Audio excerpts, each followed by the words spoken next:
Hey everybody, how you doing? Hope you're having a good day. This is going to be a follow-up video for my VAVA Dash Cam.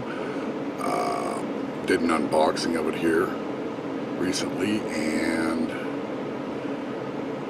I was going to video putting it into the car, installing it, and showing how easy that was, but to be quite honest, I got a little impatient, and I actually had it with me at work.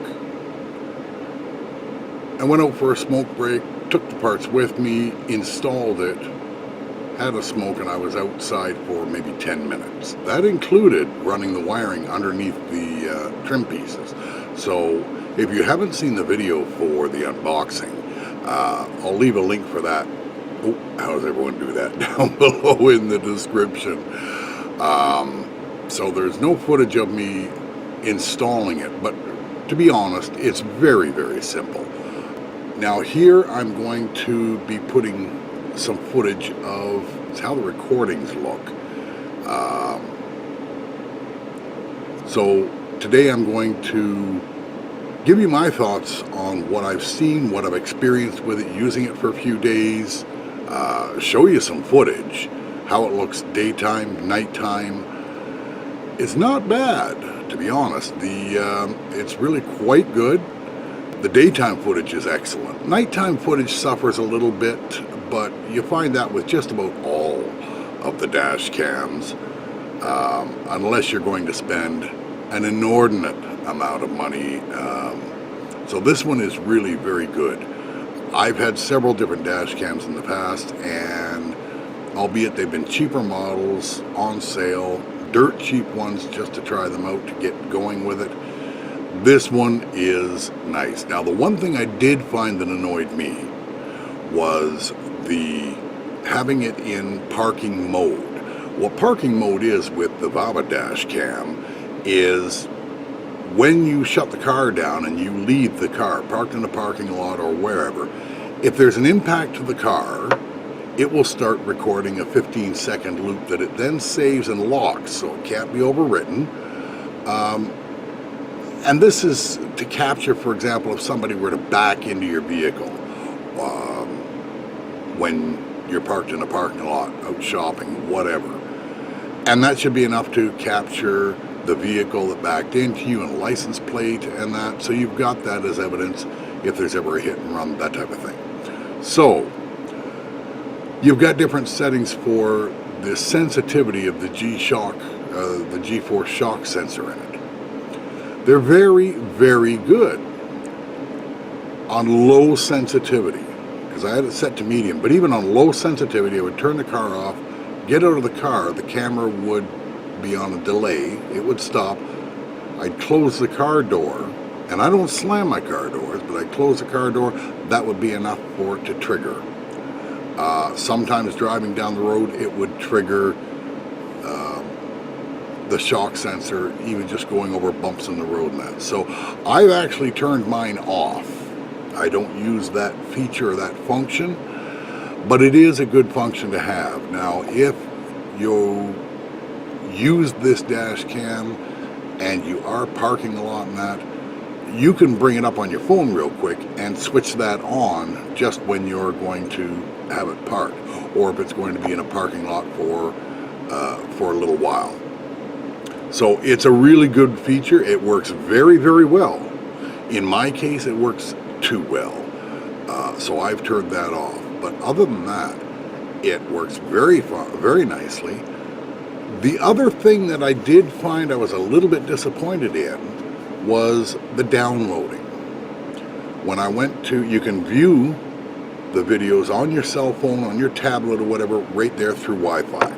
That's wonderful. If you're ever in an accident, or if there's an accident that happens in front of you or something, and you're there, the police can then take a look and see right on there what happened. You can bring up that footage and they can see it, and then you can save it and everything as well. However, it's created to download them from the dash cam to your phone or to your mobile device. Take that with you. You can put that into your computer to save it, to do whatever you want with it. I found the transfer rate was very, very slow to my phone. Now, that could be because I don't have an expensive phone. I use an Asus. It's not necessarily the fastest processor you'll get in cell phones. It's a good phone, but it's nowhere near top of the line, and I don't need anything that extensive. So I did find that it didn't download very quickly. It was quite slow with that. However, I also found that it's very easy to unplug the dash cam unit, pull it off a magnetic mount, undo the power cable, take it into the house with me. Just take the micro SD card out, plug it directly into my computer, download them all, clear them all out, put it back in. The next time I go back out to the car, it takes me a few seconds to hook it back up. So that's an option, and it works quite well for me. So I'm going to be inserting some footage here, and we'll let you see what daytime and nighttime is like. Oh, another thing was, I had trouble finding. I eventually did find how to get through to the settings to change it from miles per hour to kilometers per hour, which is what we have up here in Canada for the GPS logging on the video itself. So you'll see in most of mine, it's showing miles per hour. Now it does have a very, very wide view. I can see my whole dash and the A-pillars on both sides, and of course everything outside. So it's a really, really wide view frame, and you'll see that in the footage. So I'll be inserting some footage here, and we'll let you see what I've seen.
Well, thanks everybody for watching. I hope that both my unboxing and this review of it has been helpful. As I said before, the VAVA Dash Cam, it's a great product at a very, very reasonable price. I think at Best Buy here in Canada, it's regularly $150. I got it on sale for $130. It is a very good price, and it does a great job. So, appreciate you watching. If you like this video, by all means, please give me a thumbs up. If you want to follow along with me more, hit the subscribe button. Be happy to have you join our group, join the family. This is going to be an interesting journey that we can take together. Have yourselves a great day. Bye-bye now.